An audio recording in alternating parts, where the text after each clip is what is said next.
Housing board के विवाद में आप मौके पर पहुंचे, बात इतनी बढ़ गई कि गाली गलौज तक पहुंच गई। सवाल ये है कि क्या अब नेता जनप्रतिनिधि कम फील्ड मार्शल ज्यादा बनते जा रहे हैं? ये गुस्सा था या कोई सियासी स्क्रिप्ट? भाई दोसा से था और वो मीणा था, तो मीणा होने की वजह से मेरे को गुस्सा आया, क्योंकि हम लोग आदिवासियों में एकता प्रस्तावित करना चाहते हैं। तो मीणा था, पर्टिकुलर मैंने उस मीणा को बोला।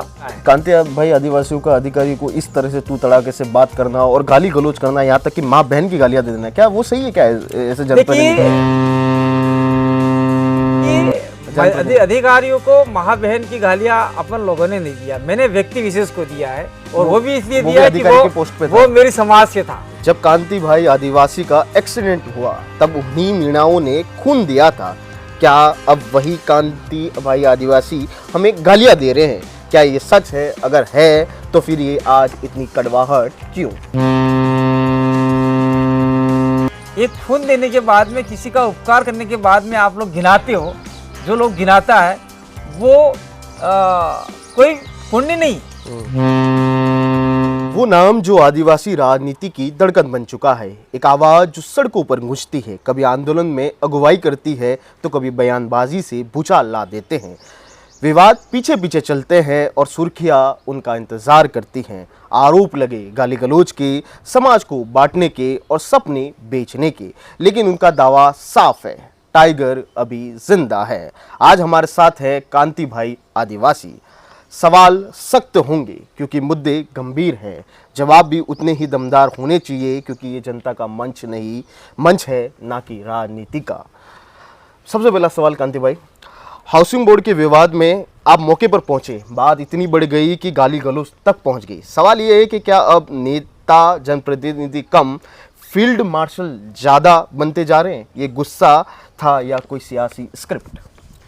सबसे पहले आपके कट टू कुट चैनल को हमारी ओर से धन्यवाद, जोहार। राजस्थान आवासन मंडल का कोई सबूत नहीं है। वहाँ पर अंगूरी भील, अशोक भील, डामोर, ये सारे लोग भील डामोर ही हैं, वो सदियों से रह रहे हैं। वहाँ पर कुआं है, बावड़ी है, पेड़ पौधे हैं, और अचानक से ये जो मामला यहाँ से नहीं चल रहा है, ये मामला कोर्ट में लंबित है, और इसको लेकर ये लोग कोर्ट भी गए हैं। बार बार राजस्थान आवासन मंडल से लेटर भी मांगे, कलेक्टर से भी कहा है, और ट्राइबल कमिश्नर उदयपुर से भी लेटर फटकार लगाई है। लेकिन ये जो राजस्थान आवासन मंडल के पदाधिकारी हैं, कलेक्टर हैं, वो किसी प्रकार का इन पीड़ित परिवार को कोई कागज़ उपलब्ध नहीं करा रहे हैं।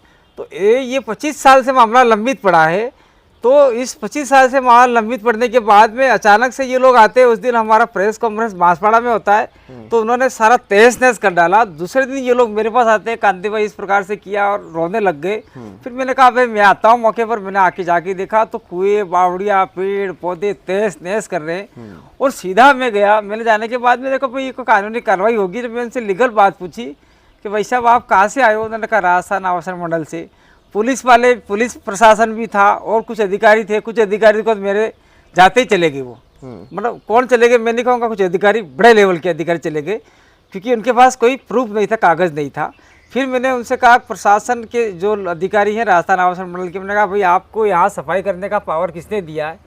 कोई कागज़ हो तो मुझे बताओ। बिना कागज़ से आप लोग यहाँ जो काबिल लोग हैं, जो जिन लोगों का ज़मीन है उसके ऊपर आप बुलडोजर चढ़वा रहे हो, कुएँ को पाट रहे हो, खेत खलियान पेड़ पौधों को गिरा रहे हो, पर्यावरण को नुकसान कर रहे हो, और हम लोग जल जंगल ज़मीन की लड़ाई लड़ रहे हैं। तो ये काम यहाँ अवैध रूप से आप नहीं करोगे। तो उसने टालम टोल चालू कर दिया। उन्होंने कहा कि कागज़ तो कलेक्ट्री है। मैंने कहा कलेक्ट्री है तो आप लोग कैसे आ गए? कागज़ लेके आओ। मेरे वीडियो आपने साफ देखे होंगे, मैंने कागज़ ही मांगे। कागज़ मांगते मांगते फिर मैंने परिचय पूछा। मैंने सारे पुलिस वालों के नेम प्लेट देखे तो वो नॉन ट्राइबल थे। और मैंने एक आदमी को पूछा कि राजस्थान आवासन मंडल के कितने लोग आए थे? 2 आदमी। एक को पूछा, सेन नाम था। मैंने कहा भाई ये दैट इज नॉन ट्राइबल, इसके ऊपर एट्रोसिटी एक्ट मुकदमा होना चाहिए, क्योंकि इनके पास कागज़ नहीं है यहाँ सफाई करने का। दूसरा आदमी पूछा तो एक भाई दोसा से था और वो मीणा था। तो मीणा होने की वजह से मेरे को गुस्सा आया, क्योंकि हम लोग आदिवासियों में एकता प्रस्तावित करना चाहते हैं। तो मीणा था, पर्टिकुलर मैंने उस मीणा को बोला, और बाद में इस मामले को उन्होंने पूरे समुदाय से जोड़ लिया।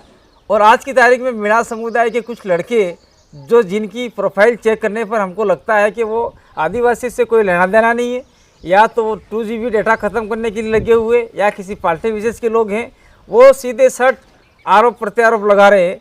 मेरा जीवन खपा दिया मैंने पूरे देश के आदिवासियों में एकता प्रसारित करने के लिए क्या चल रहा है। कांति भाई, आदिवासियों का अधिकारी को इस तरह से तू तड़ाके से बात करना और गाली गलौज करना, यहाँ तक कि माँ बहन की गालियां दे देना, क्या वो सही है? क्या ऐसे देखिए, अधिकारियों को माँ बहन की गालियां अपन लोगों ने नहीं दिया, मैंने व्यक्ति विशेष को दिया है, और वो भी इसलिए दिया कि वो मेरी समाज से था। मैं किसी आदिवासी का घर आदिवासी के कंधों में बंदूक रख के तुड़वाया जा रहा है तो उसको छुट्टी लेके चला जाना चाहिए था।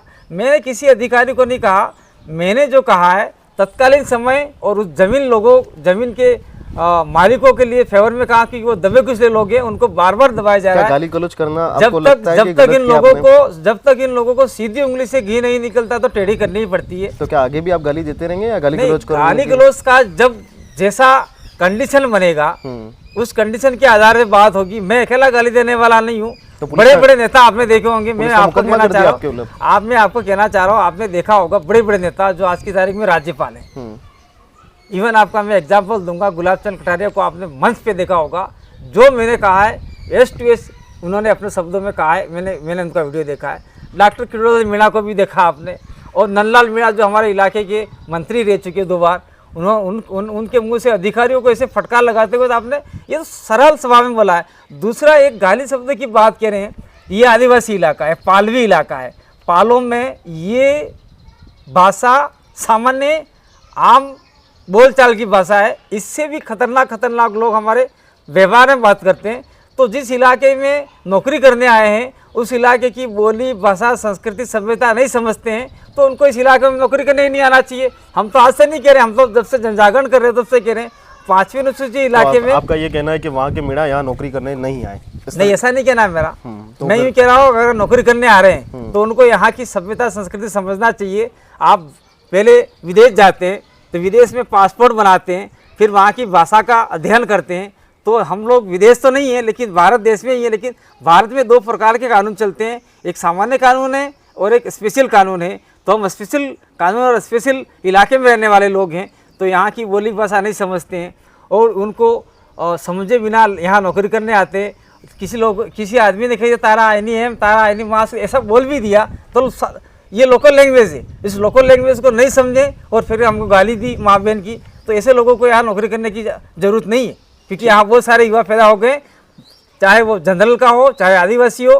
पहले यहाँ लोग पढ़े लिखे नहीं थे, आज लोग पढ़ लिख गए हैं, तो उन लोगों को भी समझना चाहिए। समन्वय बनाना है तो आप लोग आइए, समन्वय नहीं बना सकते तो आपके विभाग को कह दीजिए हमारे इलाके में हमको नौकरी करने दो, दूसरी जगह में हम नहीं जाएंगे, ये उनको कहना चाहिए ताकि यहाँ समरसता बनी रहे, सामाजिक एकता बनी रहे।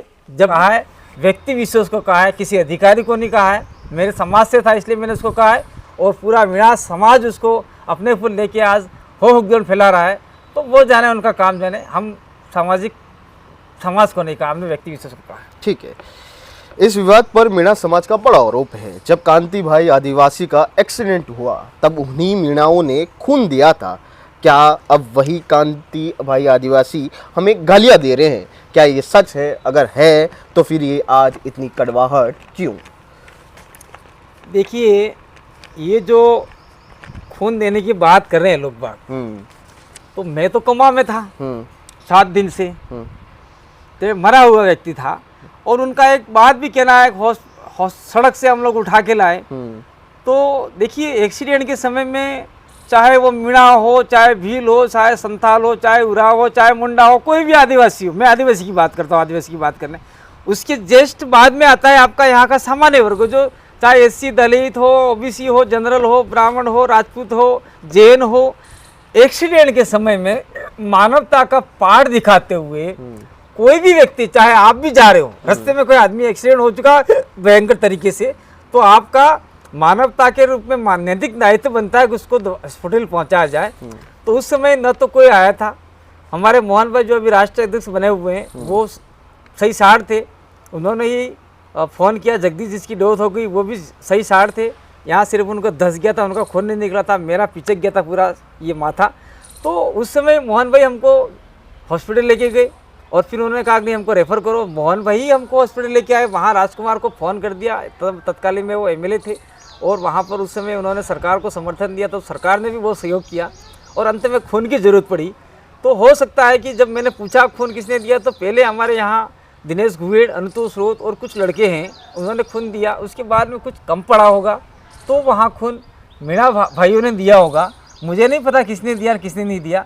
एक खून देने के बाद में, किसी का उपकार करने के बाद में आप लोग गिनाते हो, जो लोग गिनाता है वो कोई पुण्य नहीं, कोई सहायता नहीं हुई, वो तो दे के गिनाने की बात हो गई। मतलब ये तो आपका उपकार ही स्वतः ही आपका ये तो नील हो गया।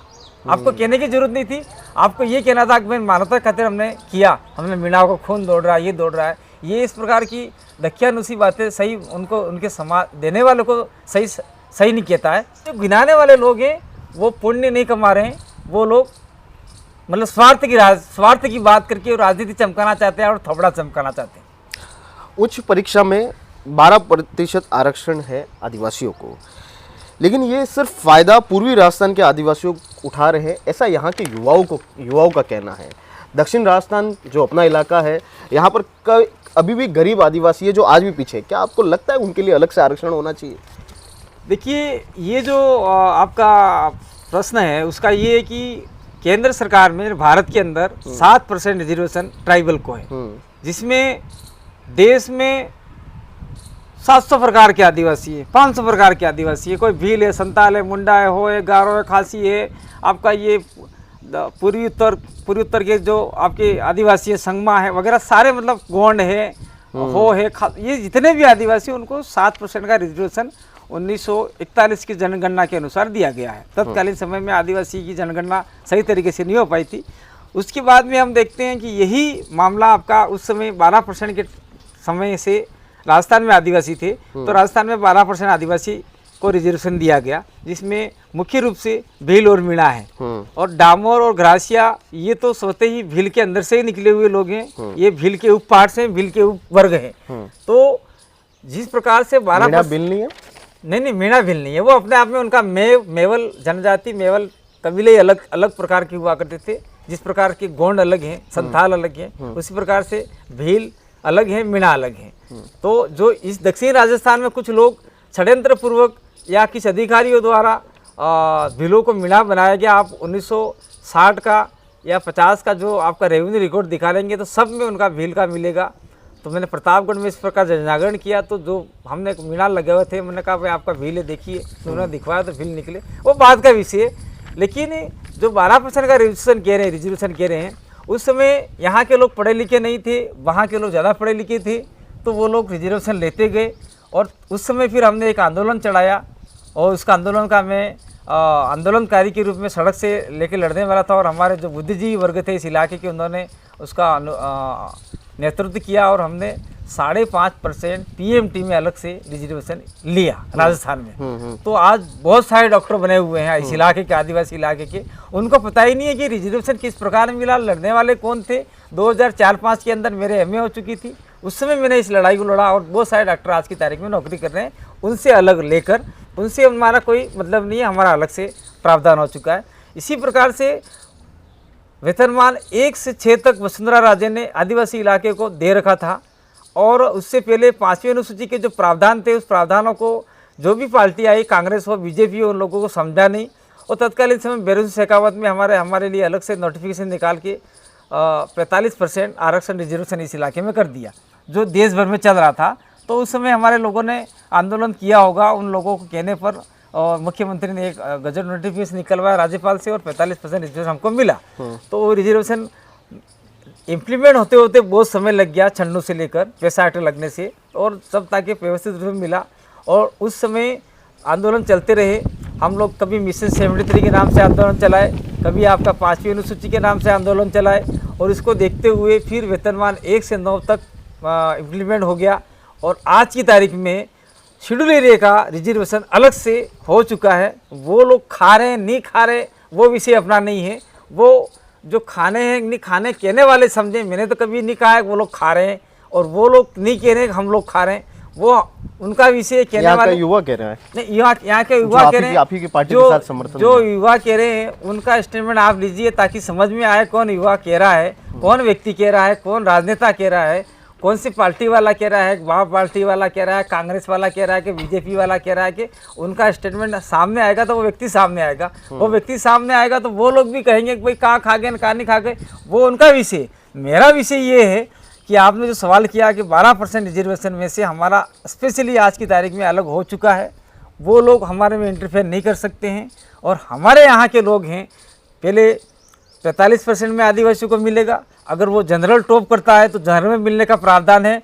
ये अलग विषय है कि सरकार नहीं दे रही है, ये गलती सरकार की है, न कि किसी आयोग की है। सरकार को सोचना चाहिए कि जो आदिवासी टॉप कर रहा है उसको उसमें जनरल में मिलना चाहिए। ये बात हम लोग कहना चाहते हैं। हमारा 12% का अलग हो चुका है।